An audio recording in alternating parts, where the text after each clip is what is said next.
Vamos mudar de assunto? Vamos de opinião? A gente chama nosso colunista, Mário Sabino, para conversar com a gente. Sabino, seja bem-vindo, muito boa tarde.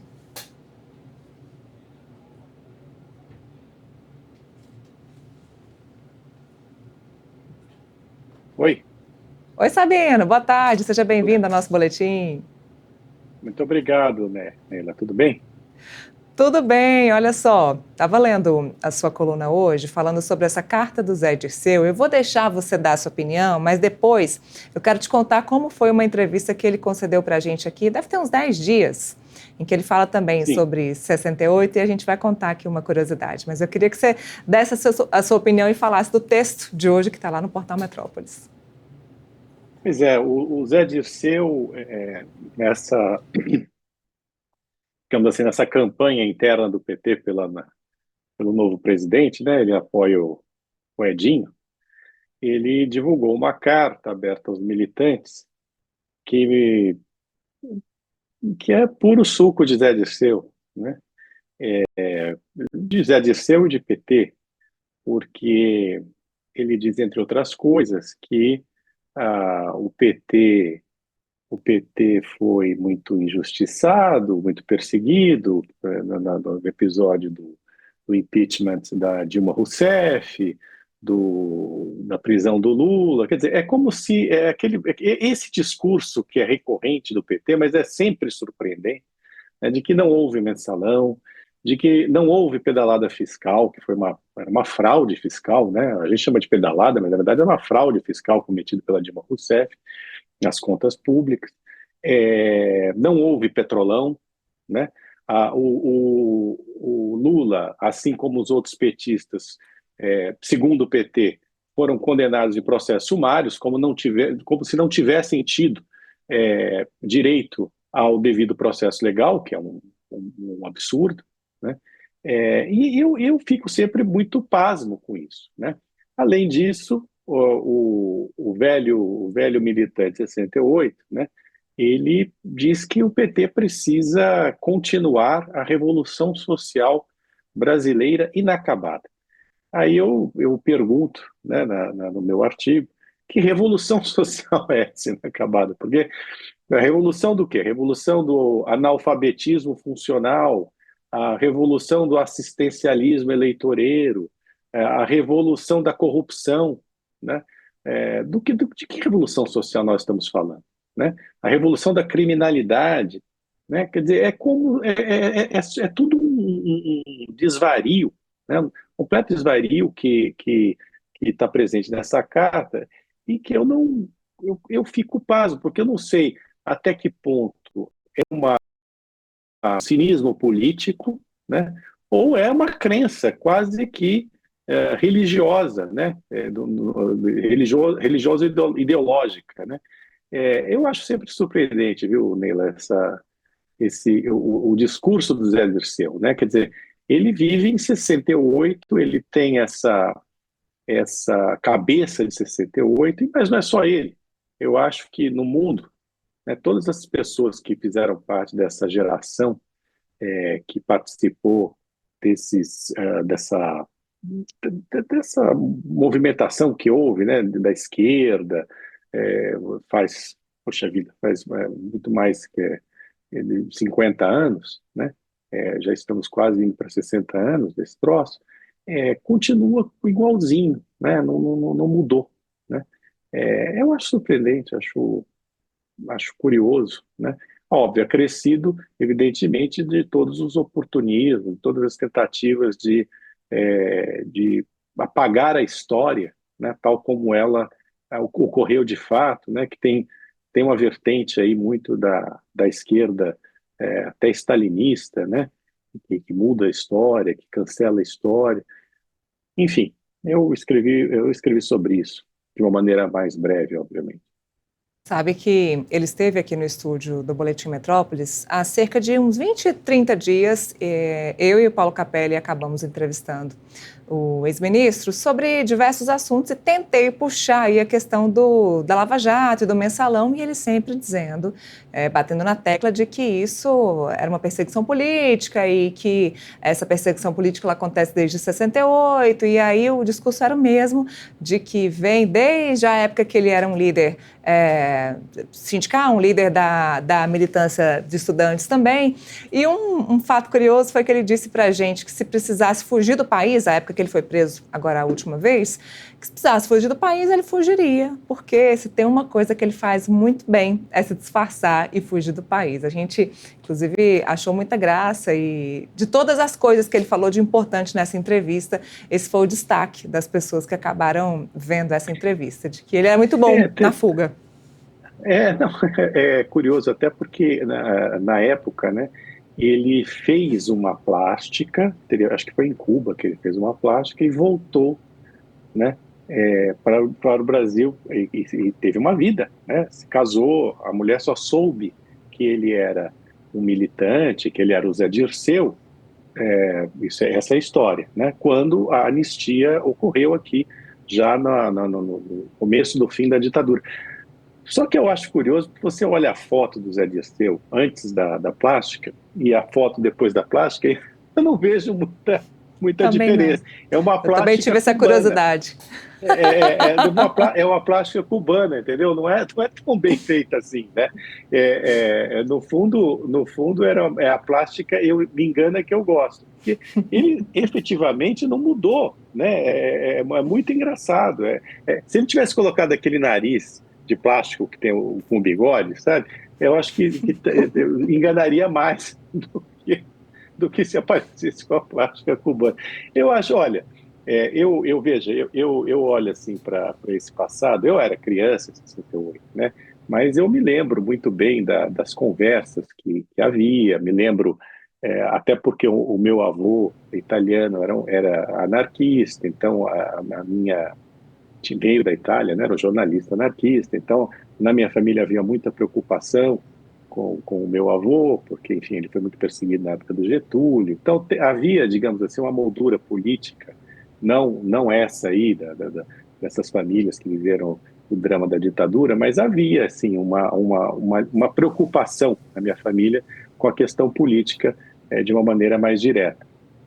Então, assim, eu não, obviamente, eu acho tudo, a ditadura foi um horror, né? Qualquer ditadura é um horror e tudo mais, mas essa capacidade, né, desses militantes, né, de não de continuarem na mesma toada, de não se reciclar. Quer dizer, o Dirceu, como você está me dizendo, é muito claro. Quer dizer, o Dirceu, ele vai para a prisão, ele foi para a prisão na época da ditadura, e ele foi para a prisão sob a democracia, acusado de corrupção, né, com o mesmo espírito militante. E o que ele disse a você e ao Capelli foi exatamente isso. Quer dizer, se eu for para a prisão outra vez, ou se for ameaçado outra vez, eu farei a mesma coisa, eu terei os mesmos procedimentos sem problema nenhum.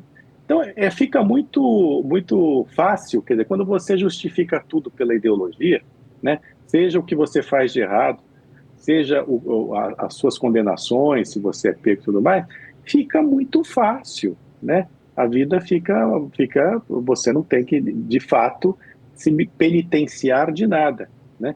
O dado extraordinário é esse, não é só o caso do Dirceu.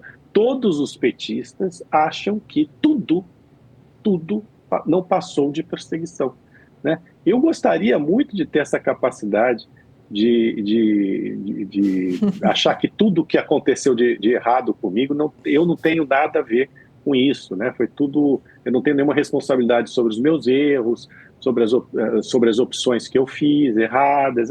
Eu não sei se na vida pessoal também é assim, talvez seja, né? Talvez seja também, o que imagino que seja muito difícil conviver com gente que pensa assim o tempo inteiro, né? Que, na verdade, tudo é culpa dos outros, né? Eu sou pelo bem da humanidade, eu luto pelo bem da humanidade, tudo é permitido, né? Todas as minhas ações são permitidas. É que é interessante, Sabino, porque me parece que o Dirceu, enviando essa carta aberta, quer dizer alguma coisa além disso, porque ninguém começa a aparecer na mídia à toa. O Dirceu, apesar de se dizer um perseguido político, ele foi não um mero personagem, mas o personagem principal de um grande escândalo que aconteceu no país. Ele foi o primeiro a ser descoberto e o personagem principal, tanto que foi preso, enfim. Foi solto depois, mas foi preso. Ele foi um personagem principal. Isso não era uma perseguição política. Agora, resta saber se essa movimentação dele agora para estar de volta na mídia é porque ele está procurando aí um cargo eletivo ou um cargo político aí de novo dentro do Partido dos Trabalhadores. Eu acho que a impressão que eu tenho é que ele vai se candidatar, né? A depender aí como o PT chega em 26, que ele pode se candidatar a deputado, por exemplo, né? Agora, o PT tem um grande problema, né? Agora saindo um pouco da figura do Dirceu, o PT tem um grande problema, é que o PT não tem quem substitua o Lula, né? O Lula foi um personagem frondoso demais e não deixou ninguém crescer a sua sombra, né? As lideranças petistas envelheceram, né? Envelheceram, quer dizer, velhos de ideias eles sempre foram, né? Mas estão envelhecendo também cronologicamente, né? Na idade. Mesmo o Dirceu é um homem hoje de 80 anos, não é isso? 70 e É, muitos anos. então, eu não lembro mais qual a idade do Dirceu, mas é perto disso, né? E 79. o Lula, 79, ele faz 80 no ano que vem. Quer dizer, óbvio que há homens de 80 anos muito, muito ativos, a idade não estou aqui sendo etarista, né, como se diz hoje. Não é esse o ponto. Mas obviamente não tem uma frente muito grande, não pode ser considerado uma nova liderança, né? Tanto é que você veja agora que parece que tem aí um movimento para que o Boulos, né, vá para o governo, né, e eventualmente até mude de partido para o PT. O que é extraordinário, porque se você pensar, o Boulos é de um partido que é uma linha auxiliar do PT, né? Quer dizer, então o PT não conseguiu criar, então, um quadro, né, jovem, né, e ativo e o suficiente para para ocupar um lugar do Lula. É, enfim, eu acho que o PT está destinado a diminuir muito de tamanho, né? Acho, né? Se não ocorrer nada até nesses próximo ano e meio aí, é muito difícil que ocorra. As lideranças estão velhas, você vê que não é um partido que não tem mais capacidade de mobilização, né? Por quê? Porque os sindicatos, né, foram esvaziados, seja pelas mudanças das relações de trabalho, que hoje são muito, muito diferentes, seja pelo fim dos sindicatos, a diminuição extrema dos sindicatos, tanto fruto da reforma trabalhista, como também do fim de certas categorias, tais como nós pensávamos, e elas existiam, por exemplo, os sindicatos bancários, né? Hoje, os bancários são uma profissão cada vez mais reduzida, né, em função da automatização dos bancos.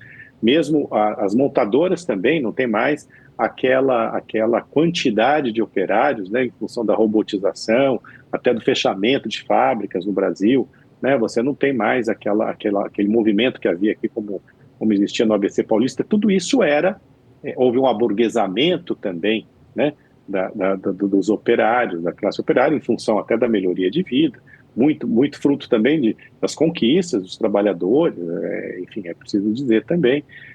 Então, assim, o PT não tem mais essa base sindical que era uma das suas forças, né? O PT tem um discurso velho, o PT tem lideranças carcomidas, né? O seu grande líder está envelhecendo, veja, essa semana mesmo, o Lula está lá, vocês mostraram agora, está de molho no Palácio do Alvorada, né? Ele tem boa saúde e tal, mas um homem de 79 anos, eventualmente, tem questões de saúde que deixam ele de molho, né? É natural que seja assim. Então, aguentar uma campanha, será que o Lula vai aguentar uma campanha presidencial, né? Além do desgaste todo que o PT vem sofrendo nesse governo, que é um governo que, sinceramente, não existe. né? Golpe Não atrás de existe. golpe. Aliás, na melhor das hipóteses, ele não existe, né? Veja, atrapalhado, você vê o Haddad, por exemplo. O Haddad, sinceramente, chega a ser o que ele fez com o IOF é uma coisa completamente amadora, né? Completamente amadora. E ele é considerado, dentro do PT, o sujeito que teria condição, né, de substituir Lula, como ele foi posto uma vez, ele pode, mas, sabe, também não é um sujeito muito jovem, né? Já tem lá os seus 60 e tantos, como eu, né? Então, assim,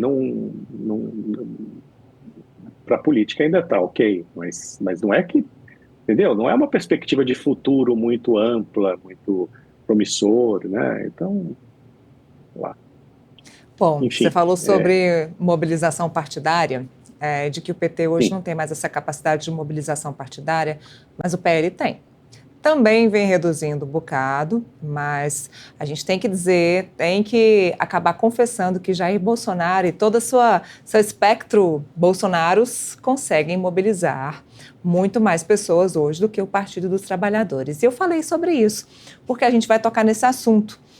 Eduardo Bolsonaro vem sido falado, hoje está nos holofotes da imprensa por conta de um inquérito que, enfim, investiga a viagem de Eduardo Bolsonaro para os Estados Unidos. Inquérito no Supremo Tribunal Federal e que vai ouvir, inclusive, o pai dele, Jair Bolsonaro. Por essa, Eduardo Bolsonaro não esperava, ou esperava.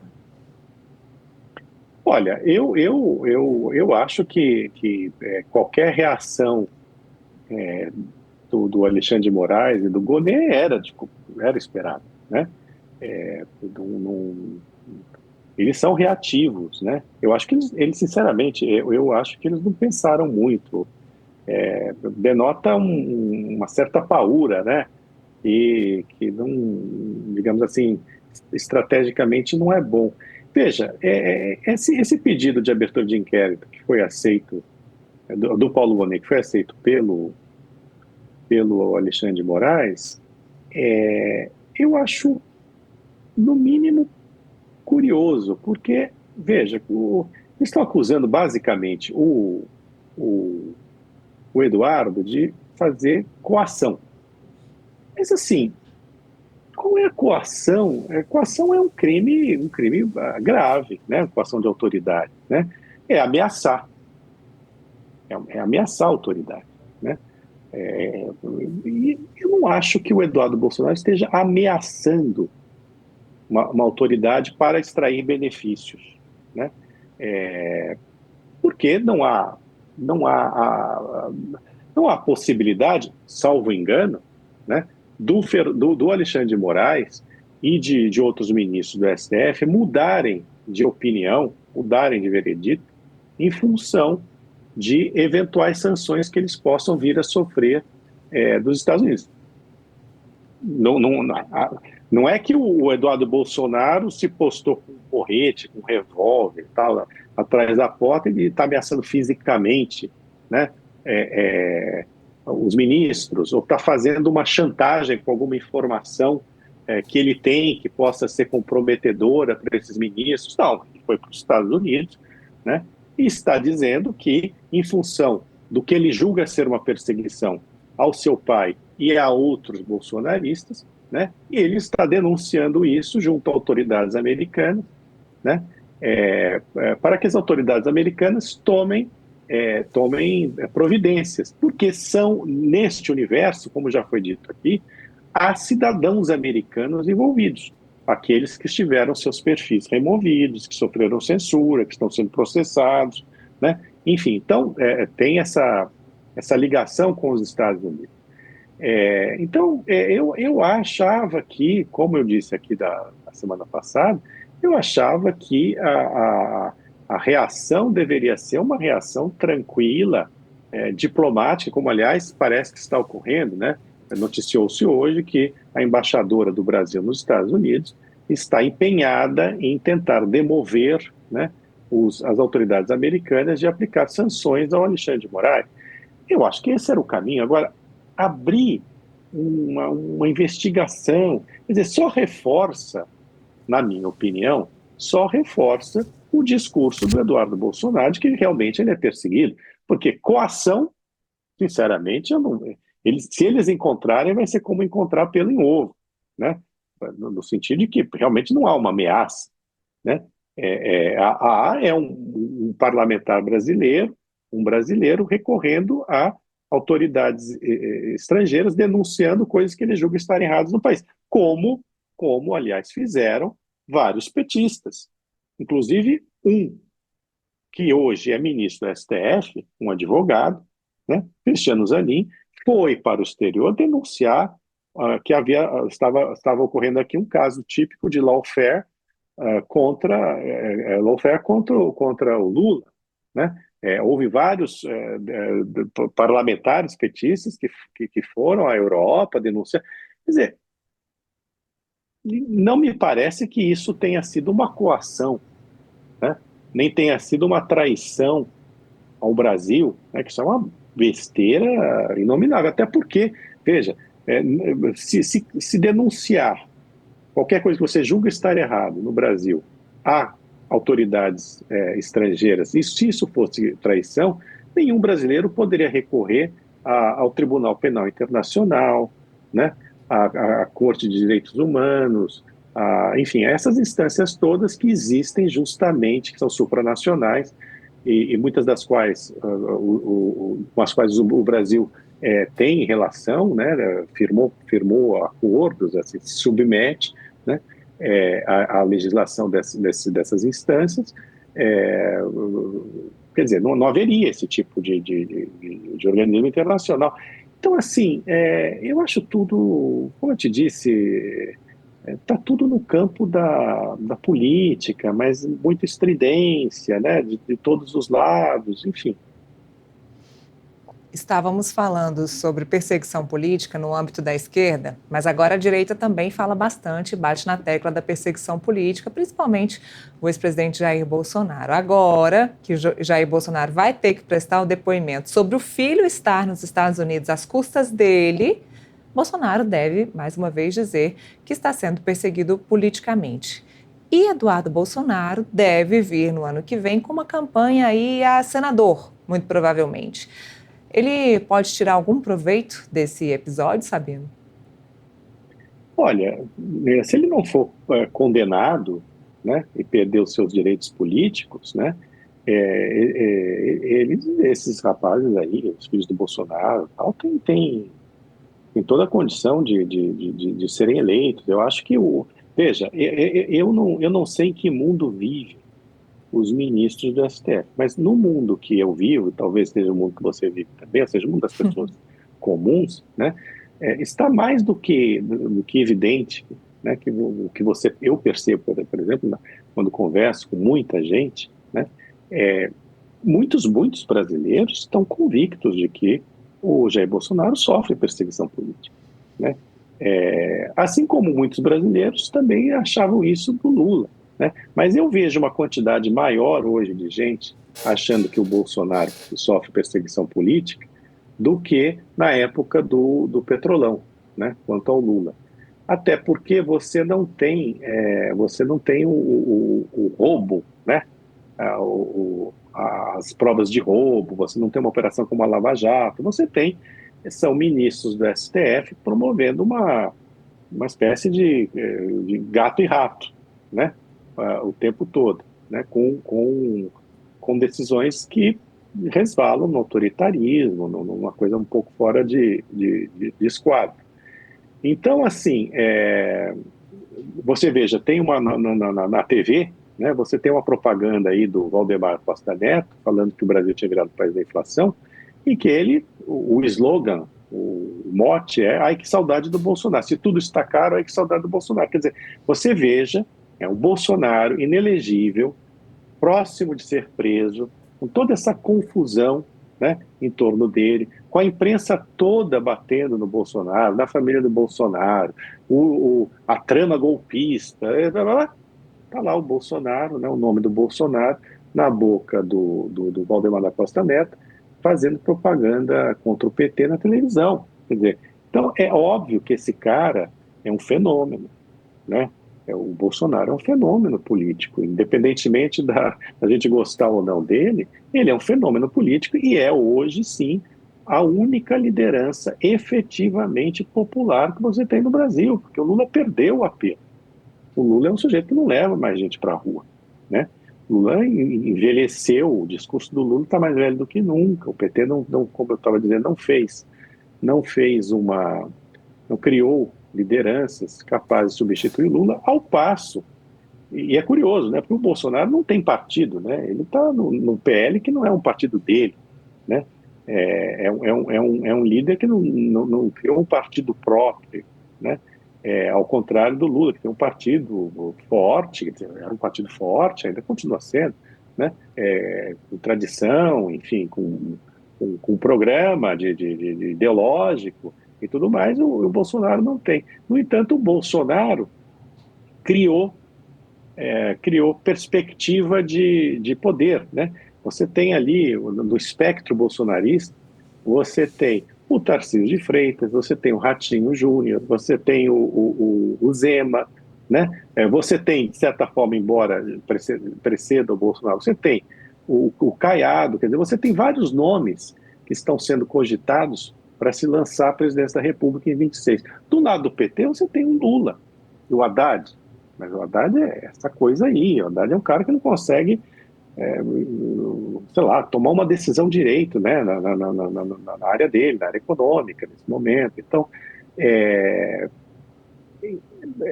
indubitavelmente, né, sendo preso ou não sendo preso, ele vai ser preso, né, o Bolsonaro é um fenômeno, né, continua sendo, e eu acho que cada vai toda essa questão judicial em torno dele vai sedimentando a convicção numa grande parte dos brasileiros que está sendo perseguido, né? E isso pode lhe render, assim como aos seus filhos, aos seus partidários, grandes dividendos políticos e eleitorais. Bom, na novela Bolsonaro, a gente parou no capítulo do Supremo Tribunal Federal, então, do Bolsonaro aí sendo o réu pela trama golpista. A gente espera agora, nesse caso do Eduardo Bolsonaro, que tanto o pai quanto o filho prestem o seu depoimento. Se eu não me engano, eles têm 10 dias para isso, até porque o Eduardo Bolsonaro poderá fazer isso de forma remota. Então, na novela Bolsonaro, a gente está parada aí nesse episódio específico. Até de acordo com a coluna do Igor Gadelha aqui do Metrópolis, pode ser que Bolsonaro seja preso mais próximo, de uma data mais próxima do que ele imaginava. De acordo com o Gadelha, isso poderá acontecer no fim de julho, isso porque Bolsonaro esperava que isso poderia acontecer em setembro. Então, muita água para rolar, Sabino. Vamos acompanhando. Obrigada pela sua opinião. Sempre a opinião do Mário Sabino aqui nas terças e quintas-feiras no Boletim Metrópolis e também lá no Portal Metrópolis, na coluna do Sabino. Muito obrigada. Obrigado, Nino. Obrigado a todos. Tchau. A gente volta para o Palácio da Alvorada.